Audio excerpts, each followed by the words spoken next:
বিশ্ববিদ্যালয় করার দাবিতে মহাখালীতে রেলপথ অবরোধ, তিতুমির কলেজের শিক্ষার্থীদের। ঢাকার সঙ্গে উত্তর পশ্চিমাঞ্চলের রেল যোগাযোগ বন্ধ। আমাদের যৌক্তিক দাবি আন্দোলনের জন্য আমরা এই রাজপথে অবস্থান করছি। আমাদেরকে কয়েক দফায় তারা আশ্বাস দিয়েছে। আমাদের যৌক্তিক দাবি তিতুমিরকে সম্পূর্ণ স্বায়ত্তশাসিত বিশ্ববিদ্যালয় স্বীকৃতি দিতে হবে। আলাদাভাবে বিশ্ববিদ্যালয় করার কোনো যৌক্তিকতা নেই বললেন শিক্ষা সচিব। জনগণের সঙ্গে সরকারেরও নাভিশ্বাস উঠেছে বললেন স্বরাষ্ট্র উপদেষ্টা। আন্দোলনকারীদের ক্যাম্পাসে ফিরে যাওয়ার আহ্বান। এখন পর্যন্ত তিতুমিরের এই দাবির যৌক্তিকতা দেখা যাচ্ছে না। কমিটিকে তিতুমিরের বিষয়টাও গুরুত্ব সহকারে বিবেচনার জন্য বলা হয়েছে। দিনের পরে দিনে কিন্তু তাদের এই দাবি দাওয়া কিন্তু বেড়ে চলছে। মানুষের না বিশ্বাস উঠে যাচ্ছে, আমারও না বিশ্বাস উঠে যাচ্ছে।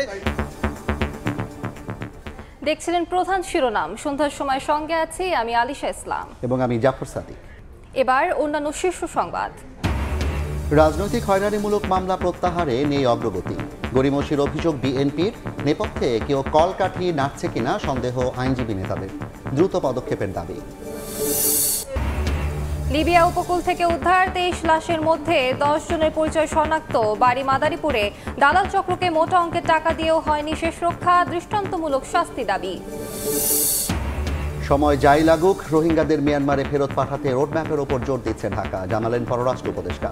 প্রত্যাবাসনে চীনের সহযোগিতার আশ্বাস।